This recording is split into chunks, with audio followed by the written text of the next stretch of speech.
Ça prend un petit instant.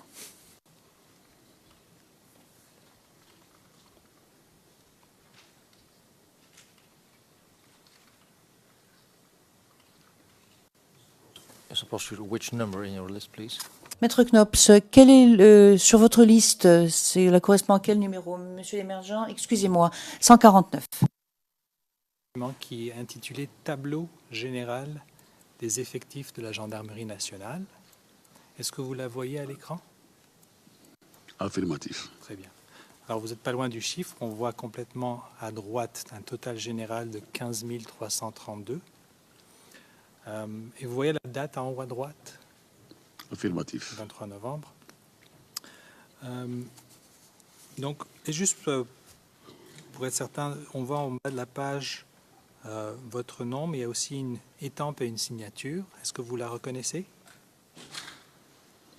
On peut l'agrandir, s'il vous plaît, pour le bénéfice du témoin.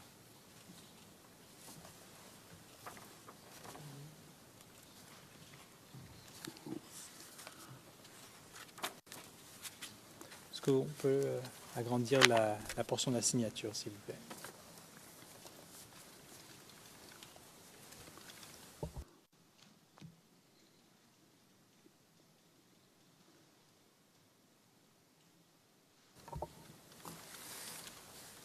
Alors, reconnaissez-vous cette signature et cette étampe? La signature, c'est celle du commandant en second de la gendarmerie nationale, le général de brigade Afro Yao, dont le nom figure et apparaît. Très bien. Je vous remercie, monsieur le témoin. Et pour finir sur ces questions de structure, j'aimerais vous demander aussi, vous êtes au courant d'une unité spéciale dénommée le SECOS, n'est-ce pas? Oui. Et est-il exact qu'un certain nombre de gendarmes en faisaient partie aussi? Pas seulement des gendarmes, c'était une unité interarmée. Gendarmerie, police et militaire. Très bien. Maintenant, j'aimerais passer au mode de communication au sein de la Gendarmerie nationale.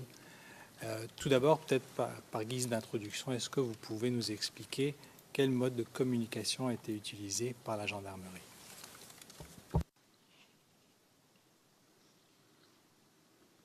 Vous savez, quand on sort des écoles de formation de base, on fait ce qu'on appelle un choix d'armes. Moi, je n'ai pas choisi les transmissions, j'ai choisi la cavalerie. Donc, je ne suis pas un expert dans la communication. Mais en gros, nous communiquions par les postes radio, VHF, HF, poste portatif, téléphone mobile, téléphone ordinaire.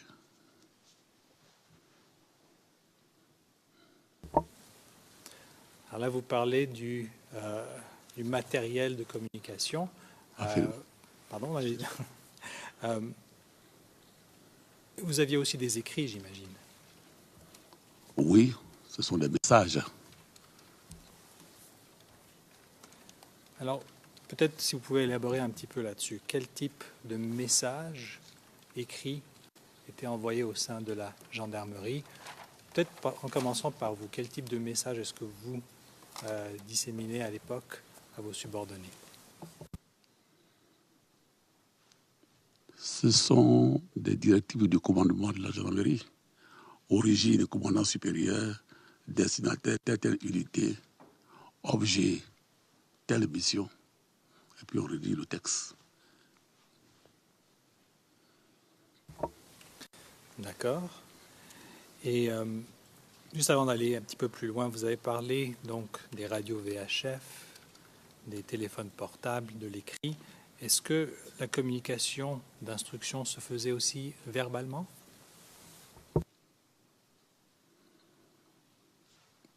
Oui, quand le commandant supérieur reçoit un officier à son bureau, pour lui donner des directives oralement.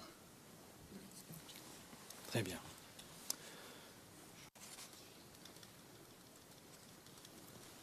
Alors là, je vous ai posé la question à savoir quel genre de documents est-ce que vous émettiez à vos subordonnés. Donc, Dans le sens contraire, quelle était l'importance pour vous de recevoir des rapports, que ce soit écrits ou verbaux, de la part de vos subordonnés? Comme je vous l'ai expliqué, la gendarmerie est éparpillée sur l'ensemble du territoire national. Et nos unités sur le terrain ont pour mission de nous remonter toutes les informations en leur possession, au jour le jour.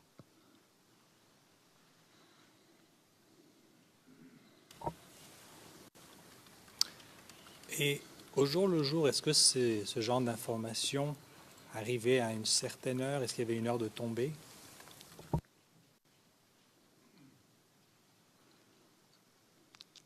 Selon la gravité de l'information, sinon généralement c'est à 18 heures. À la fin de la journée, il faut un récapitulatif. Il y a eu un accident dans tel endroit, il y a eu une inondation par-ci, il y a eu un incendie par-là, etc., etc.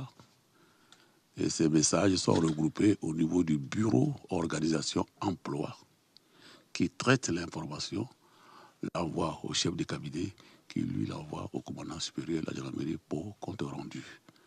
Et selon la situation, je rends compte au ministre de la Défense.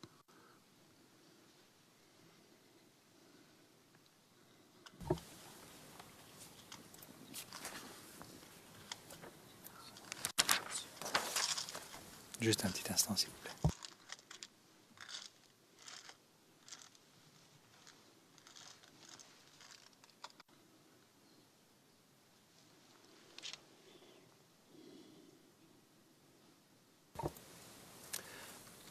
J'aimerais revenir sur un petit point de réponse que vous nous avez donné. Vous avez dit que, selon la situation, vous rendez compte au ministre de la Défense.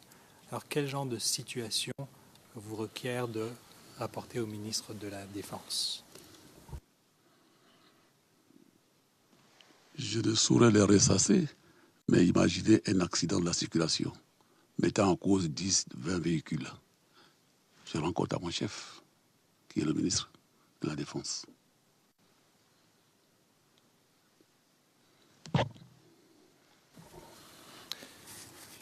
Et vous avez parlé du bureau d'organisation et emploi qui traite de ces documents. Une fois que ces documents sont émis, comment sont-ils traités ou sont-ils maintenus d'une certaine façon?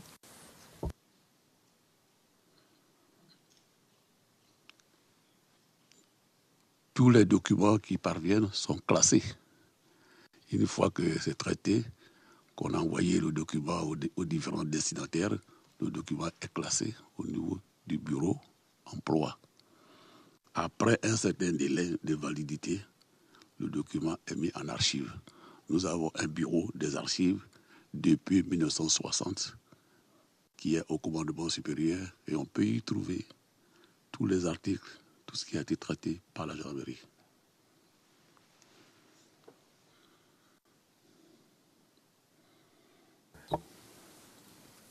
Très bien. Et juste une petite clarification, vous avez dit que s'il y avait un accident de voiture de 10 ou 20 personnes, vous parlez là d'une situation qui vous requiert de faire rapport au ministre de la Défense. Alors par la suite, le ministre de la Défense, à qui fait-il rapport de ce genre d'informations? Ma mission s'arrête au niveau du ministre. Ce qu'il fait de mes comptes rendus, je ne sais pas.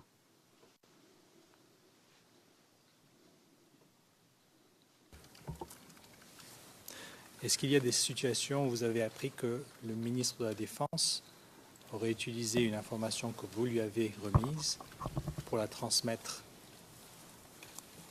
selon sa ligne? Monsieur le Président.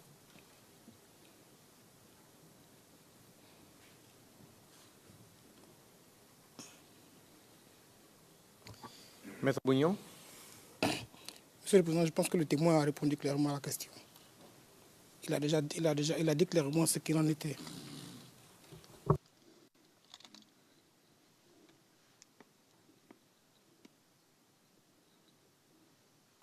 Therefore, Le Président, et donc? La répétition, la redondance n'est pas utile. C'est pour ça que j'ai objecté.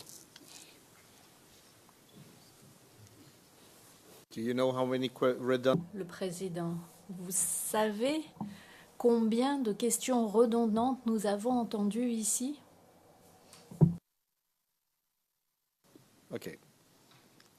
Mike. Mr. Prosecutor. My question. Le président, monsieur le procureur. Le procureur, ma question était très différente. Messieurs, madame les juges. Vous avez dit déjà que votre rôle s'arrête à informer le ministre de la Défense. Mais êtes-vous au courant de situation dans laquelle vous transmettez une information au ministre de la Défense et que par la suite, il le rapporte selon sa chaîne de commandement? Comme je l'ai dit, dit-on que la répétition est pédagogique. Moi, ma mission, c'est de rendre compte de tout fait porté à ma possession, à mon chef direct, qui est le ministre de la Défense. Mon rôle s'arrête là. Qu'est-ce qu'il fait de l'information? À qui l'a transmis? Je n'en sais rien. Mr.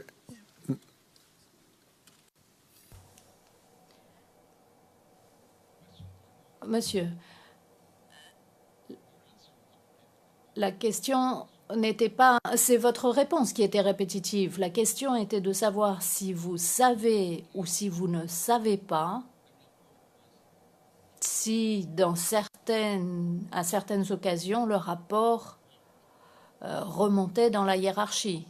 Si la réponse est oui, vous dites oui. Si la réponse est non, vous dites non. Parce que vous avez déjà dit quelles étaient vos responsabilités. Mais savez-vous ensuite ce qui se passait si quelque chose se passait? Non, Monsieur le Président. Okay. Thank you. Mr. Prosecutor. Le président. Très bien, merci. Monsieur le procureur.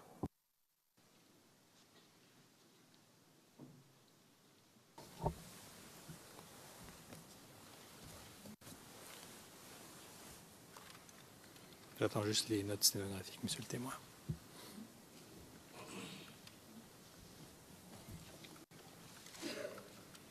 D'accord, donc vous ne savez pas ce qui se passe avec l'information que vous transmettez au ministre de la Défense?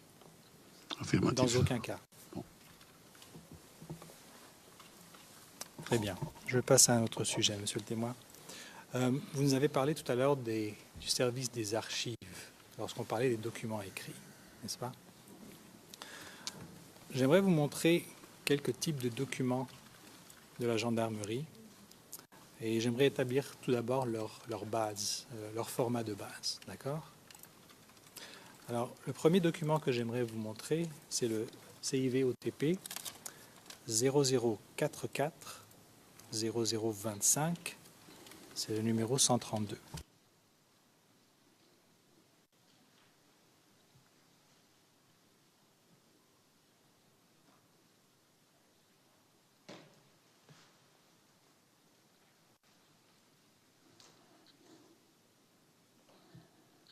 Très bien. Monsieur le témoin, nous avons ici devant nous un document. Bon, vous le voyez sur votre écran tout d'abord? Oui. Peut-être qu'on peut l'agrandir un petit peu, s'il vous plaît. On commencera par le haut de la page.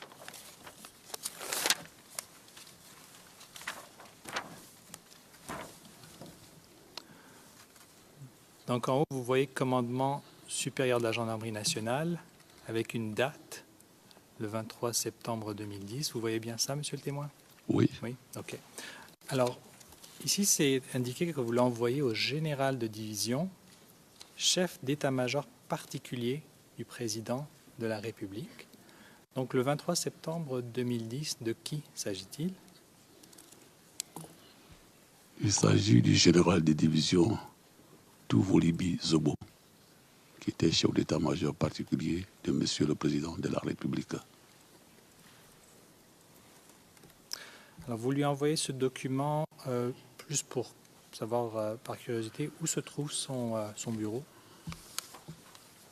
À la présidence de la République.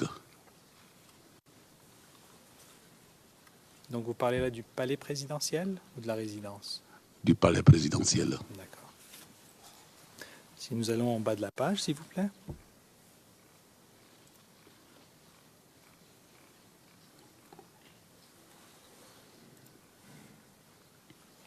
bien. D'accord. Alors nous voyons votre nom ainsi qu'une signature et une étampe. Est-ce que vous reconnaissez la signature et l'étampe? Affirmatif. D'accord. Et en bas à gauche, vous voyez ampliation, directeur de cabinet adjoint du président de la République et monsieur le ministère de la Défense. Qu'est-ce que ça veut dire ampliation? Ça veut dire que vous avez dressé un document, vous l'envoyez à deux autorités pour qu'elles en prennent connaissance. Donc, ampliation. Si on doit l'exécuter, on met pour exécution. D'accord. Alors, le format de ce document, est-ce qu'il est typique, disons, des documents de la gendarmerie? Ou bien des documents qui émanaient du commandant supérieur? Non, ce n'est pas typique. J'ai reçu une demande et j'ai formulé une réponse à cette demande.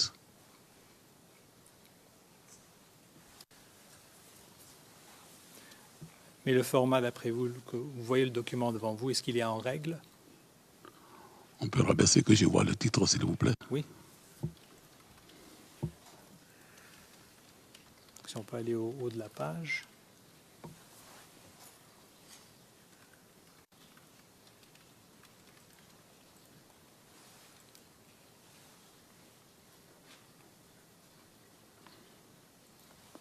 Oui, c'est réglementaire au niveau de la correspondance militaire.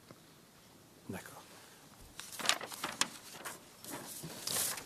Vous avez parlé de message tout à l'heure. J'aimerais vous montrer un document qui a le titre message. Si on pourrait afficher le 0044 0097, numéro 158 sur la liste.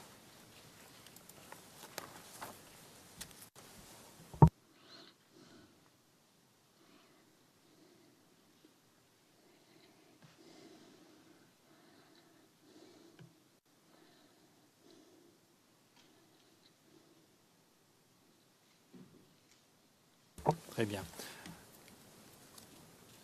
Alors, on voit ici un document avec le mot « message » au haut de la page.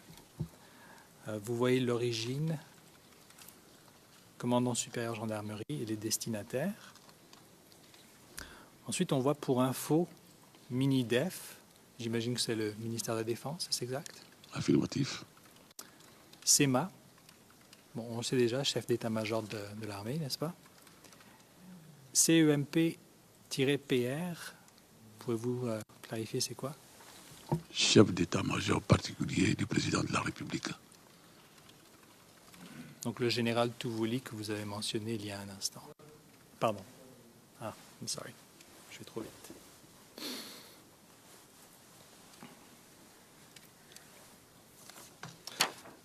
D'accord. Alors, en dessous, vous voyez le numéro du document, ainsi qu'une date. Donc, est-ce que c'est la façon normale d'indiquer un numéro et une date, manuscrite avec une étampe? Est-ce que ça vous semble régulier, monsieur le témoin? C'est cela la règle en gendarmerie, chez nous. Je sais que mes questions sont de base pour l'instant, mais on fait juste établir le format.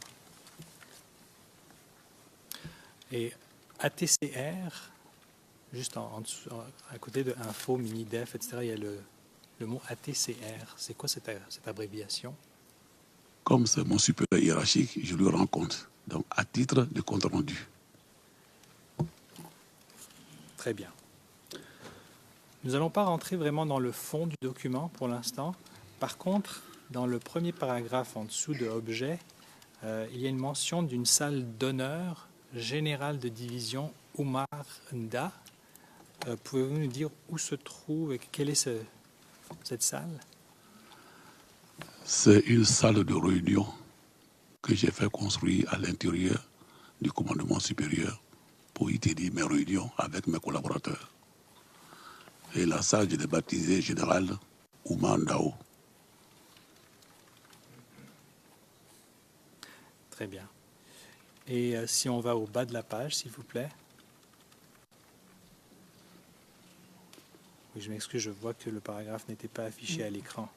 Si on peut descendre, voilà, voilà. Et là, nous voyons stop et fin avec une signature et une étampe. Vous reconnaissez la signature, monsieur le témoin? Affirmatif. Alors, lorsque vous parliez de message tout à l'heure, qu'est-ce que pouvez-vous nous dire à propos de ce document? Est-ce que c'est un document typique de la gendarmerie? Affirmatif. Merci.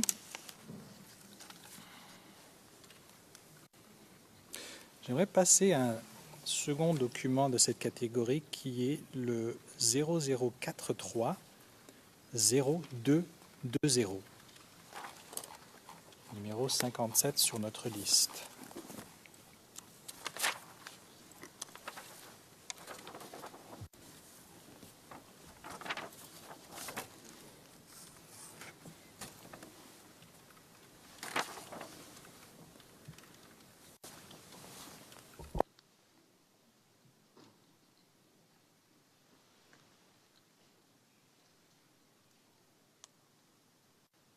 C'est le 0220, 0220, les 4 derniers chiffres.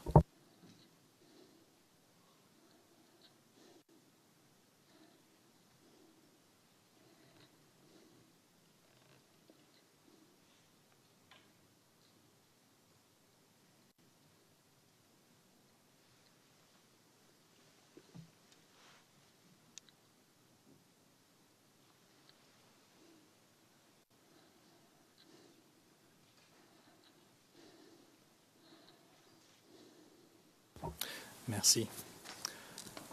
Monsieur le témoin, nous avons un autre document intitulé « Message ». Alors, sans passer par tous les détails, nous voyons quand même l'origine, encore une fois, commandant supérieur de la Gendarmerie nationale. Nous voyons les destinataires. Nous voyons un numéro et un objet. Si on va au bas de la page,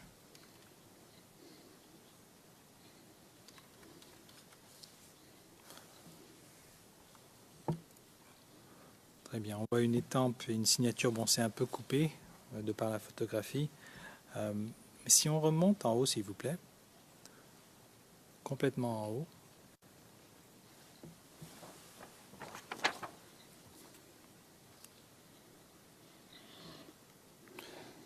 oui, on voit une lettre et bon, une petite note manuscrite. Est-ce que vous pouvez nous dire de quoi il s'agit?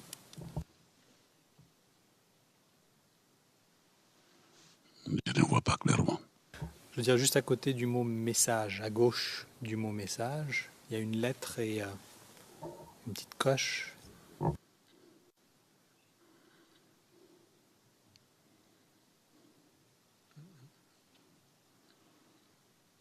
C'est peut-être le bouddhi que j'ai vu. D'accord. Est-ce qu'il vous arrivait de le faire comme ça, de mettre une coche et de mettre une lettre V comme ça? Bouddhi que j'ai vu.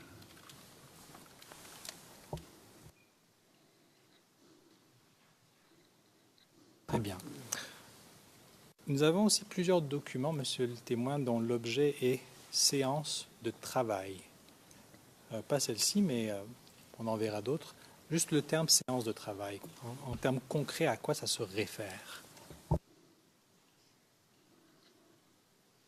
Je convoque tous les commandants d'unité au cabinet pour qu'on échange ou leur donne des directives pour accomplir leur mission, quelle qu'elle soit. C'est ce que j'appelle séance de travail. Merci. Alors, si nous pouvions afficher un exemple, le 0043 0432, numéro 103 sur notre liste.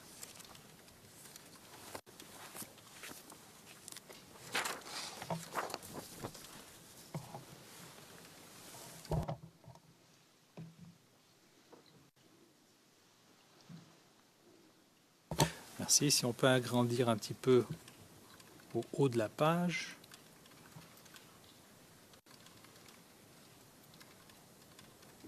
D'accord, c'est bon, merci. Alors cette fois-ci, on voit origine CSG. L'abréviation fait fait référence à qui? CSG, commandement supérieur de la gendarmerie. Nous voyons les destinataires. Encore une fois, nous voyons qui est copié pour info. On voit un numéro et vous voyez l'objet, séance de travail. Au haut de la page, est-ce que vous voyez une note manuscrite, un chiffre et la lettre A? Est-ce que vous savez à quoi ça fait référence? Non, je n'ai jamais mis ces gens de lettres sur les messages. D'accord. Donc ce n'est pas le type de note que vous, personnellement, mettez sur ce genre de document. Non. Si on va complètement au bas de la page, s'il vous plaît.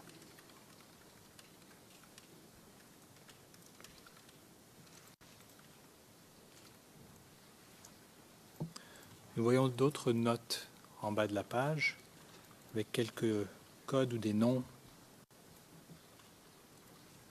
Une note QSL avec quelques chiffres. Est-ce que ces notes manuscrites, est-ce que vous êtes familier avec cela?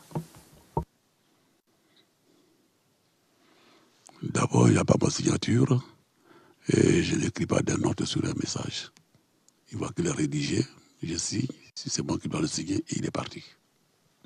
Et il passe à la radio. Peut-être à la radio qu'ils ont dû mettre ce signe-là. D'accord, donc vous dites que le mode de transmission, ce serait peut-être par la radio. C'est possible. Est-ce que vous savez ce que QSL, ça veut dire? Vous avez une idée? Vous avez quelques mots et à côté, quelques noms complètement à gauche et à côté, vous avez QSL. Est-ce que vous avez idée à quoi ça fait référence? Je ne m'en souviens plus. D'accord. Et lorsqu'on a vu tout à l'heure en haut une note avec la grande lettre A, si je vous suggère, est-ce que c'est possible que ce soit pour archive peut-être? Est-ce que ça vous dit quelque chose? Excusez-moi d'interrompre mon confrère, mais le document n'émane pas de lui. Il a bien dit ça. Le président. Il a dit qu'il ne savait pas ce que cela signifiait. S'il ne le sait pas, il ne sait pas. Et le reste, c'est spéculatif. Le procureur, je voulais simplement lui rafraîchir la mémoire. Le président, il n'a pas dit « je ne me souviens pas », il a dit « je ne sais pas ». Très bien.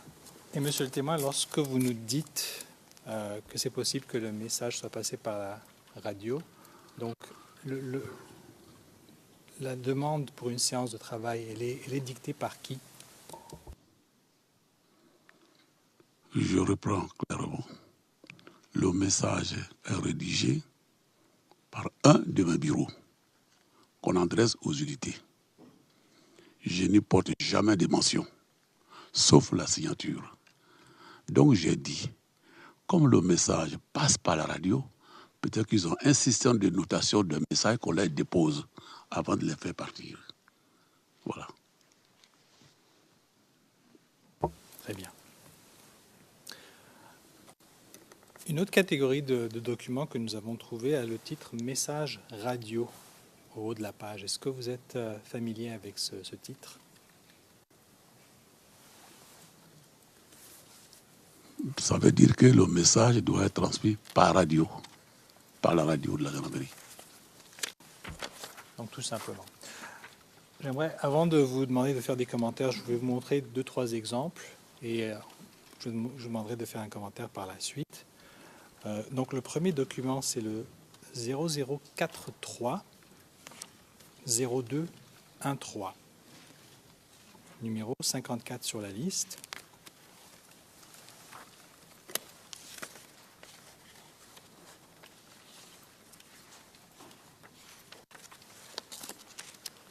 Merci.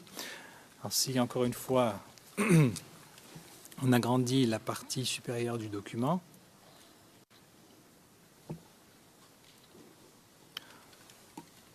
donc vous voyez au haut de la page, monsieur le témoin, le titre « Message radio ». Par la suite, est-ce que vous voyez l'origine? CDT, c'est commandant, j'imagine? Affirmatif. D'accord. Nous voyons tous les destinataires, tous ceux qui sont pour info, le numéro, etc. Séance de travail à nouveau. Si on va complètement au bas de la page,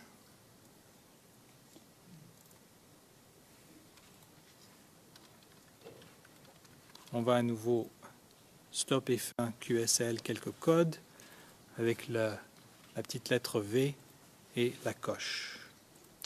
Donc, tout d'abord, ce genre de document, comment est-ce qu'il est transmis? Le document est transmis par radio aux différents destinataires. Et juste pour être clair, lorsque vous dites par radio, est-ce que c'est verbalement ou bien c'est un autre mode de transmission électronique? C'est comment exactement? Nous avons des stations radio qui sont des installations techniques.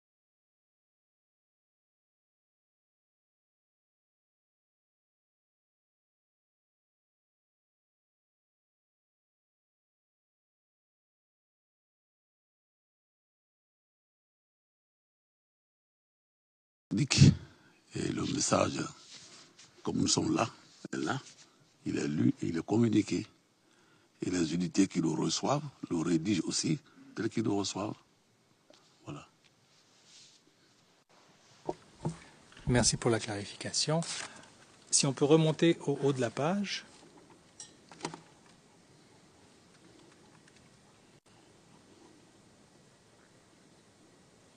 Complètement en haut. Et si on peut agrandir la note manuscrite en haut à droite. D'accord. Alors vous voyez une note manuscrite et on voit les lettres E, G, A. Est-ce que vous savez à quoi ça peut faire référence? D'abord, je voudrais dire que je ne fais pas de mention sur le message. EGA peut vouloir dire École de gendarmerie d'Abidjan. Mais ce n'est pas moi qui ai écrit ça. D'accord. Le prochain exemple que j'aimerais vous montrer, c'est le 0043 0214, qui est le numéro 55 sur notre liste.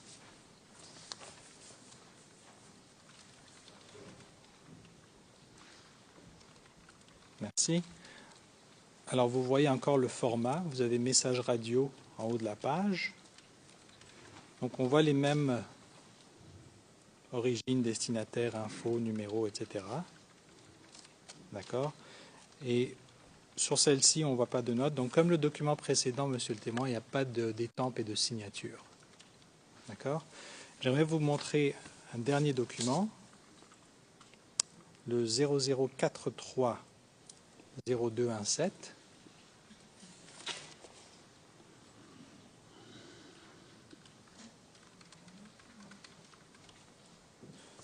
Numéro 56 sur notre liste. Excusez-moi.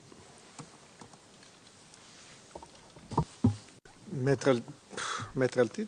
Oui, Monsieur le Président, j'ai juste une question à destination de mon confrère. J'ai peut-être mal suivi, mais je n'ai pas entendu de questions relatives aux documents qui avaient été présentés aux témoins. Alors, si je me suis trompé, pardon. S'il y en avait eu une, pardon. Mais s'il n'y en avait pas, peut-être faudrait-il poser une question aux témoins sur ce document, parce que sinon, je ne vois pas l'intérêt de l'exercice. Le document 55 ? 55. Yes, Mr. President, I'm about to ask a question. Le procureur. Oui, Monsieur le Président, je vais lui poser une question. Après lui avoir montré le troisième document, je poserai des questions sur les trois documents. Maître Knops, juste un commentaire. Le procureur a-t-il l'intention de demander aux témoins si un tel format existait à l'époque ou bien a-t-il l'intention de demander aux témoins d'authentifier ce document? C'est très différent parce que l'authentification est très différente d'une question concernant le format et l'existence de ce format à l'époque, en utilisant ces documents à titre d'exemple. Et puisque le procureur, et si le procureur demande aux témoins de confirmer que ce document spécifique qui n'est pas signé est authentique. Le président. Non, si j'ai bien compris, la question porte sur le format. En tout cas, c'est comme cela que je l'ai compris jusqu'à présent. En tout état de cause, l'authentification me poserait problème. Monsieur le procureur, vous poserez vos questions après la pause. Vous terminez maintenant et ensuite vous poserez vos questions après la pause. Le procureur, j'en termine avec ces 3 documents. Le président, oui, très bien, très bien. Mais les questions concernant ces documents, vous les poserez après la pause. Alors, si on peut agrandir un petit peu le document.